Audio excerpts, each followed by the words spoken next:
seeing as though it's a bit of a slow week, let's talk about brand colors. Okay, tell me what you think stands out more. This plain black shirt, or this plain white shirt, or this sand colored shirt, or what about this pink hoodie, or what about this blue shirt? Which one stood out most? The pink hoodie, yeah? Let me show you why.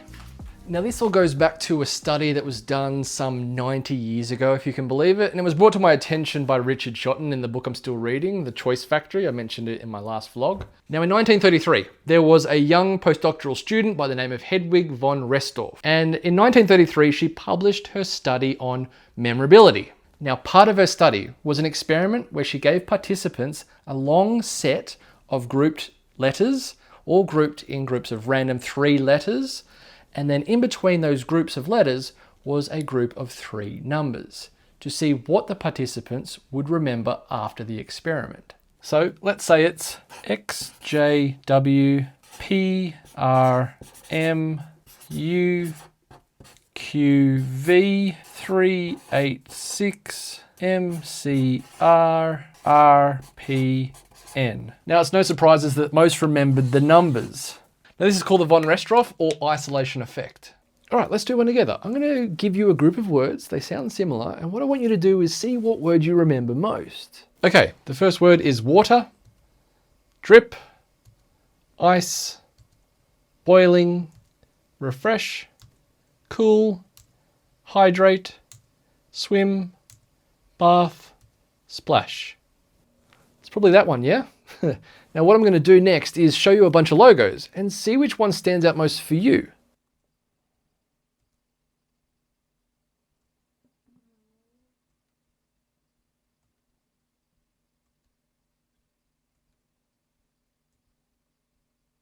Now what's funny, I probably could have chosen something else than McDonald's as the outlier. I could have just chosen Kia or Tesla's logo as the outlier because all the others were all round kind of shaped logos. And all of this is in Richard's book, The Choice Factory.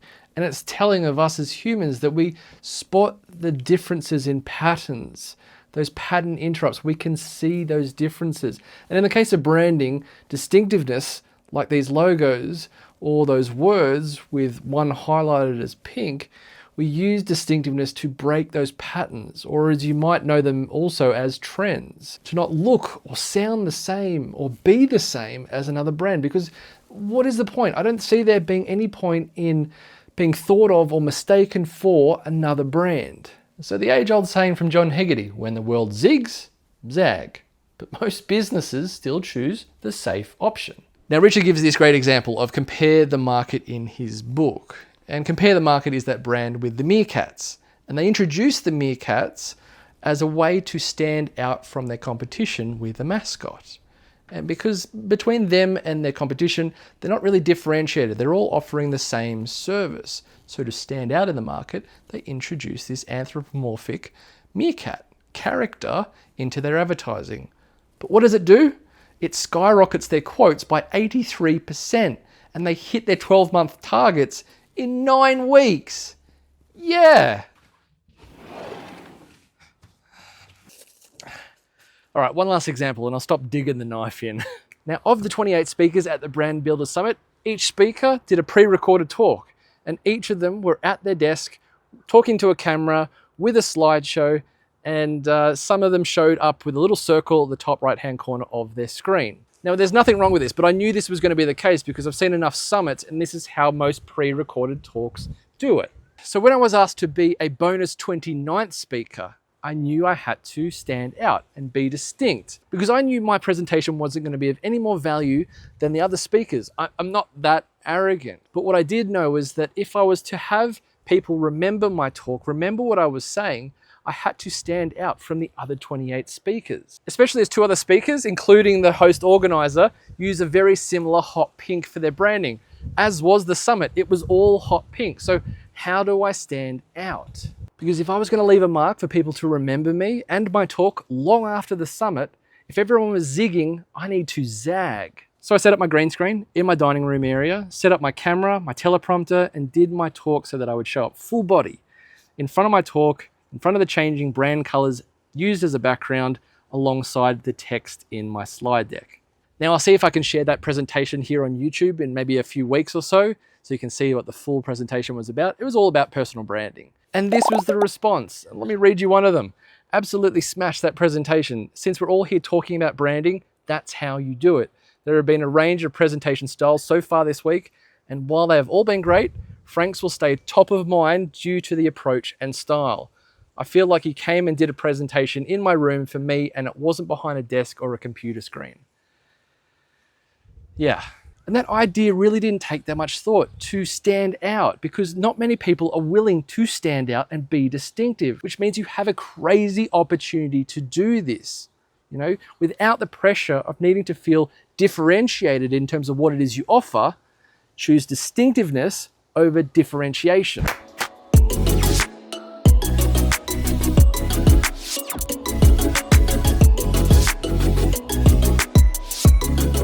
I've been doing this branding stuff for 6 years in my branding business, G'day Frank. And before that, I was doing TV production branding, creating new TV show identities for about 7 years. And in that 13-year span of time, there is one part of my process that has remained constant.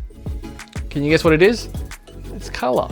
Color is one of the easiest first decisions that I can make when designing a visual identity for my client's branding. So just like a strategy, where some people say a strategy is choosing what not to do, same thing with color.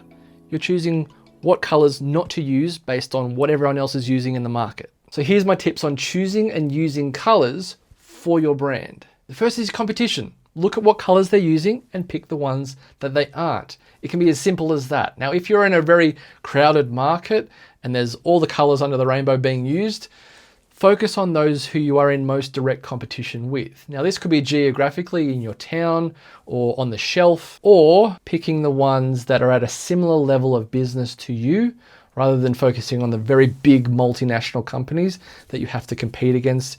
Compete with those that are on a very similar level to you to gain that little bit of extra market share away from them. The second thing is to pick the least amount of colors possible. Now, one is the goal, because that will help you stand out most distinctly and make it easier for your consumers to remember you by. Now, if you have to pick two or more, the third thing becomes choose colors that aren't going to be competing for attention. You know, we want to have one that's the hero color and some maybe supplementary colors that complement it and maybe contrast against it, so that it's easily readable and easy for people to remember and recognize you by. And the fourth and final thing is to be comfortable in the colors of your brand, because at the end of the day, you're going to see and maybe wear these colors 100,000 times more than your customer ever will. Okay? We need to be comfortable in our colors, because that color as a distinctive asset can really create some equity, but that equity takes time to build. Now, for the brands that I've worked with, I've tried to give them a standout color. The less color, the better, as it's less to remember, and you might just become to your customers the red real estate agents rather than being known for the name of your agency. And that quick association could be all that's needed in a buying situation, especially if you're in a small town like the one I live in, or maybe on the shelf, or the industry that your branding clients are in, if you do what I do. And I try and walk the walk, my own brand, if it's not obvious already, with pink, like I'm some kind of bowerbird. Obviously, instead of blue, it's pink, but you get the point. Now, I chose to use pink as my brand color, as it's very distinctive and it stands out, much like yellow and red does. It catches your eye. That said, I used to have this royal blue color as part of my branding. That was, though, until I rebranded and just ditched the blue and stuck with the pink. Because here's the thing, the most used color in the world is blue. Something like 30 to 37% of businesses throughout the world use blue. So this stands out. And I chose this one brand color, pink, because many of the most memorable and recognizable brands use one distinctive brand color. They become these quick identifiers, or codes, if you will, for us to create associations with these brands. So I always come back to this. If these big businesses are doing this to help their customer easily think of them, remember them, and find them when needed, why are we any different? Why is your brand any different? Why is your client's brand any different? And this is the point. This is why all this stuff matters. To achieve brand growth, we need to make a thing called mental availability.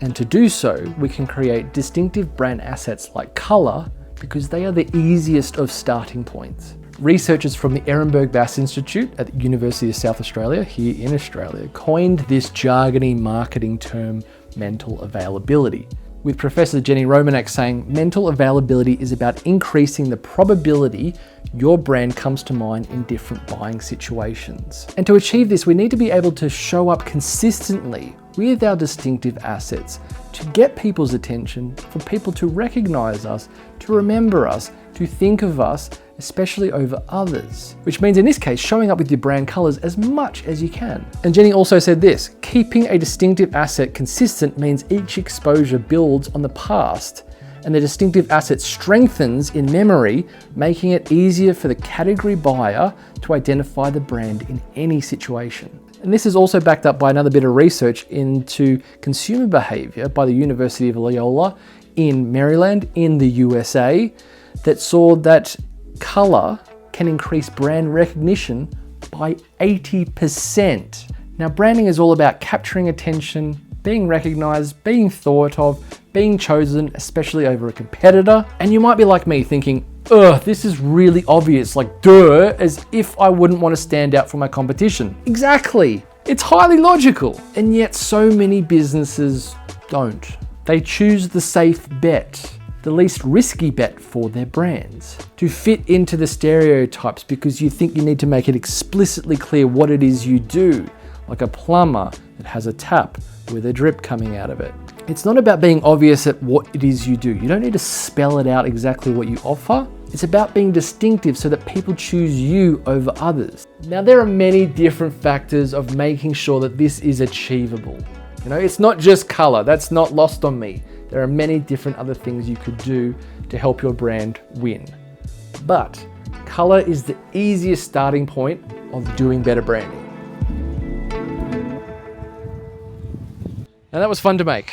That was a video that I would usually make on Instagram and have to pack it into 60 to 90 seconds without any nuance, without being able to take a breath. It's a nice medium, I think, to share an understanding of what impact things like branding can make on your business, especially something as easy as colors, because, you know, we need to keep branding simple. You know, how we articulate it, how we use it, you know, for all the different things that we create for it. We keep it simple, a simple message, a simple color, a simple logo. Keep it simple to create better associations between your customer and your business. And that to me is branding. All right, I'm done. So give this a like if you found it helpful. Subscribe if you like what I've got going on, and I will see you in the next one. Speaking of which, can you guess what the next vlog is going to be about?